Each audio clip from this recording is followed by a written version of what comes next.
মন্দির এবং গির্জায় তারা আঘাত করছে। হিন্দু বৌদ্ধ খ্রিস্টান সংখ্যালঘুদের বাড়িঘর জ্বালিয়ে দিয়েছে। আজকে বাংলাদেশের অনেক আমাদের ছাত্রলীগের গতকালকে ছাত্রলীগের আমাদের একজন নেতা কেন্দ্রীয় ছাত্রলীগের সাবেক সদস্য জগৎজ্যোতি তালুকদারকে হত্যা করেছে। তারা বাংলাদেশে প্রায় 100 জন মানুষকে তারা হত্যা করেছে। আজকে প্রত্যন্ত অঞ্চলে মানুষ হত্যা মরিয়া হয়ে উঠেছে। যারা 1971 সালে আমাদের কাছে হেরে গিয়েছিল, আজকে 41 বছর পরেও সেই বাংলাদেশে দাঁড়িয়ে তারা আজকে শান্ত বাংলাদেশকে, গণতান্ত্রিক বাংলাদেশকে তারাও শান্ত করতে চায়। তারা এই বাংলাদেশকে তারা পাকিস্তান বানাতে চায়।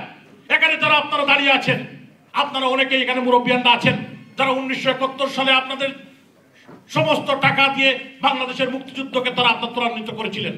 জাতির জনক বঙ্গবন্ধু শেখ মুজিবুর রহমানের ডাকে অনেকে এখান থেকে গিয়ে বাংলাদেশে যুদ্ধ করেছিলেন।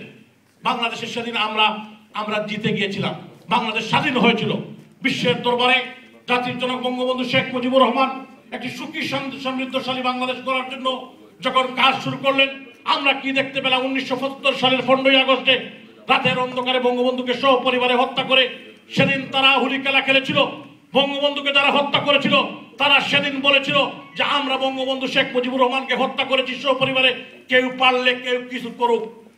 আপনারা দেখেছেন তারা এই কর্নেল ফারুক রশিদ তার টেলিভিশনে তারা ইন্টারভিউ দিয়ে সেদিন বলেছিল মহান আল্লাহর ইচ্ছায় বঙ্গবন্ধুর 2 কন্যা বাংলাদেশের আজকের সফল প্রধানমন্ত্রী, বাংলাদেশের 16 কোটি মানুষের শেষ ভরসা জননেত্রী শেখ হাসিনা, বঙ্গবন্ধুর আরেক কন্যা শেখ রেহানা সেদিন মহান আল্লাহর ইচ্ছায় সেদিন বেঁচে গিয়েছিলেন বলেই দীর্ঘদিন পরে হলেও 1975 সালের 15ই আগস্টে যারা বঙ্গবন্ধুকে হত্যা করে সেদিন আস্ফালন করেছিল, সেই খুনিদের বিচার বাংলার মাটিতে হয়েছে। যারা আস্ফালন করেছিল সিক্রেট কারাগার জেল থেকে বাইরে সেদিন বলেছিল আমরা বঙ্গবন্ধুকে হত্যা করেছি। এই কর্নেল ফারুকের ছবি আপনারা দেখেছেন টেলিভিশনে। তারাই সেদিন যখন ফাঁসির কাছে যায় তখন তারা মা গো বাবা গো বলে কান্দে কান্দে বলেছিল আমরা বাঁচতে চাই, আমরা বাঁচতে চাই। যেভাবে সেদিন শেখ রাসেল শিশু বঙ্গবন্ধুর পুত্র শেখ রাসেল সেদিন 1970 সালের 15ই আগস্টে কেঁদে কেঁদে বলেছিলেন আমি বঙ্গবন্ধুর পুত্র হিসাবে পরিচয় দিব না, তোমরা আমাকে মেরো না। তারপরে তারা সেদিন বঙ্গবন্ধুর পুত্রকে তারা হত্যা করেছিল, শেখ রাসেলকে তারা হত্যা করেছিল, মাফ করে দেয় নাই। সে বঙ্গবন্ধুর সেই খুনিদের বিচার বাংলার মাটির জননেত্রী শেখ হাসিনার সরকার করেছে। জননেত্রী শেখ হাসিনা বাংলার মানুষের কাছে যে ওয়াদা দিয়েছিলেন বিগত নির্বাচনের আগে, চঞ্চল ভাই বলেছেন প্রায় 2 কোটি ভোটারকে তিনি ওয়াদা করেছিলেন যে বাংলাদেশে যদি আমি সরকার গঠন করতে পারি তাহলে যুদ্ধ অপরাধীদের বিচার আবার সরকার করবে। আর এই ওয়াদাকে রক্ষা করার জন্য আজকে জননেত্রী শেখ হাসিনার সরকার, জননেত্রী শেখ হাসিনা আন্তর্জাতিক ট্রাইব্যুনাল করে খুনিদের বিচারের যখন প্রক্রিয়া শুরু করেছেন, যখন প্রক্রিয়ার একটা পর্যায় শুরু হয়েছে, আজকে তারা বাংলাদেশের প্রত্যন্ত গৃহযুদ্ধ থেকে বাংলাদেশকে নিয়ে যাওয়ার চেষ্টা করছে।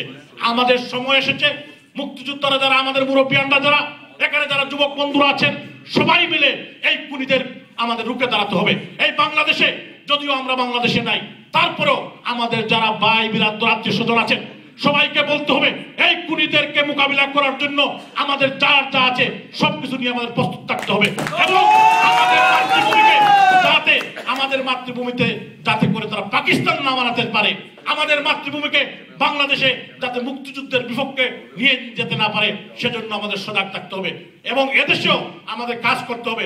এদেশেও লিভারপুল, মার্সিসাইড সহ, এখানে উইরাল সহ, এখানে ম্যানচেস্টার, ওল্ডহাম এবং প্রত্যেকটি শহরে মুক্তিযুদ্ধের গণজাগরণ সৃষ্টি করতে হবে।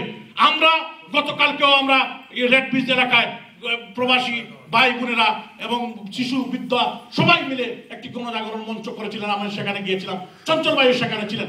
আমরা সবাই মিলে আপনারা যদি 1971 সালে গণজাগরণ সৃষ্টি করতে পারেন, এখানে যারা মুরব্বিয়ানরা আছেন, মুক্তিযোদ্ধারা আছেন, আজকে আপনারা ডাক দেন।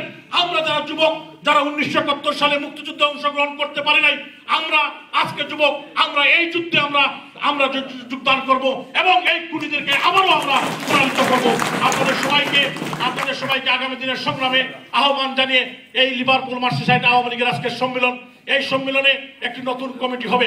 আমরা আশা করি এখানে নেতৃবৃন্দ, লিভারপুল আওয়ামী লীগের, মার্সিসাইড আওয়ামী লীগের নেতৃবৃন্দ সুন্দর কথা বলেছেন যে আমরা চাই, আমরা অতীতে এখানে এসেছিলাম, আমরা চাই সবাইকে মিলে একটি সুন্দর কমিটি হোক, নবীন এবং প্রবীণের সমন্বয়ে একটি সুন্দর কমিটি হবে, যে কমিটি আগামী দিনে মুক্তিযুদ্ধের সপক্ষে কাজ করবে। আমাদের প্রাণপ্রিয় নেত্রী জননেত্রী শেখ হাসিনা নেত্রী দিন রাত পরিশ্রম করছেন এদেশের মানুষের জন্য, এই দেশের মানুষের ভাগ্য উন্নয়নের জন্য। আজকে যারা নেত্রীর অনেক থ্রেট, নেত্রীর জন্য আমরা দোয়া করতে চাই। দোয়া করে সবাই মিলে আমরা একটি কমিটি গঠন করব। এই কমিটির মাধ্যমে আগামী দিনের সংগ্রামে আমরা সবাই ঐক্যবদ্ধভাবে কাজ করব। আপনাদের সবার প্রতি সালাম জানিয়ে আমার বক্তব্য শেষ করছি। জয় বাংলা, জয় বঙ্গবন্ধু, জয় হোক বাংলার মধ্যে।